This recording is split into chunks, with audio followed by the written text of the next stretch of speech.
আসসালামু আলাইকুম।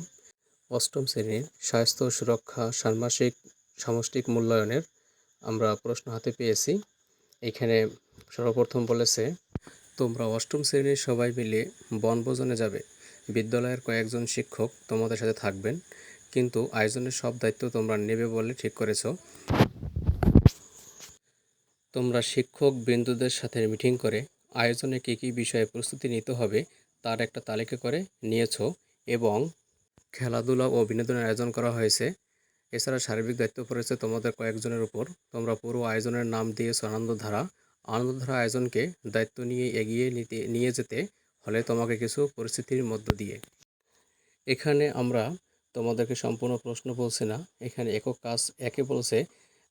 একটা ছক দিয়েছে, বলছে যে যারা সাঁতারে অংশগ্রহণ করবে তাদের প্রস্তুতি ও সুরক্ষার জন্য তুমি কী কী কাজ করবে।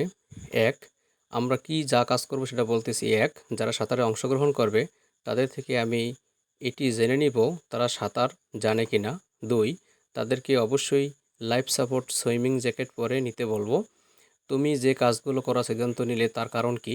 এক, কারণ যে সাঁতার জানে না তবে তার ডুবে যাওয়ার সম্ভাবনা বা ক্ষতি হওয়ার সম্ভাবনা অধিক। দুই, আর দুর্ঘটনা বশত যদি কেউ ডুবেও যায় তবে সে কিছুটা হলেও লাইফ জ্যাকেটের কারণে সুরক্ষিত থাকবে। দলগত কাজ দুই, আমার দলে যে সকল কাজগুলো করবে তা হলো সবাইকে নিরাপদ পানি সরবরাহ করবে। কেউ যদি শারীরিকভাবে আঘাতপ্রাপ্ত হয় তাদের প্রাথমিক চিকিৎসা সরবরাহ করবে, নিরাপত্তা নিশ্চিত করবে, শৃঙ্খলা নিশ্চিত করবে। কী চিন্তা থেকে তারা নিজেদের কাজগুলো ঠিক করেছে। বনভোজনের পরিবেশে সুন্দর রাখার জন্য তারা এই কাজগুলো ঠিক করেছে। অন্যরা যে কাজগুলো তালিকা করেছে তার মধ্যে কোন কাজে তুমি একমত, কারণ কি? হ্যাঁ, আমি একমত। যেমন তারা খাবার পরিবেশের দায়িত্ব নিয়েছে, এটা অতীব দরকারি কাজ। কোনগুলোর সাথে একমত নও, কারণ কি? উত্তর হলো, তারা অন্য স্কুলের বাচ্চাদের আমন্ত্রণ জানাতে চায় যার সাথে আমরা একমত নই। হ্যাঁ, প্রস্তুতির কাজগুলো করার জন্য সহযোগিতা দরকার আছে, শিক্ষকের সহযোগিতা দরকার আছে। জরুরি প্রয়োজনে সহযোগিতা পাওয়ার জন্য কি করা যেতে পারে? হেল্পলাইনে কল দেওয়া যাবে। সরকারি কাজ তিন, একক কাজ। এবার নিজের জায়গায় ফিরে যাও। এবার দলের অভিজ্ঞতা কাজে লাগানোর পালা। তাহলে খাতায় লিখে নাও, দলের আলোচনা থেকে কোন কোন নতুন বিষয় সম্পর্কে জানলে। আমি জানলাম সবাই সকল কাজে একই পারদর্শী নয়, এক একজনের দক্ষতা এক এক রকম। আলোচনা করার মাধ্যমে জ্ঞান ও পারদর্শিতা বাড়ে এবং আমার কাজে সফলতা আনবে। চূড়ান্ত তালিকাটি হলো, নাটিকার ব্যবস্থা করব, কবিতা আবৃত্তির ব্যবস্থা করব, পর্যায়ক্রমিকভাবে খেলাধুলা আরম্ভ করব। একক কাজ 4, বনভোজনের দিন চলে এসেছে, তোমরা সবাই সকাল সকাল পৌঁছে গেছো।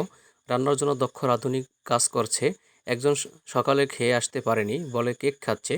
কেকটাতে একটা গন্ধ পেয়েছেন কিন্তু খেয়ে নিচ্ছেন। এই পরিস্থিতিতে তোমার করণীয় কি? খাতায় লিখো। বনভোজনে সবার জন্য নিরাপদ খাবার নিশ্চিত করতে তাদের কি বিষয়ে সচেতন করবে?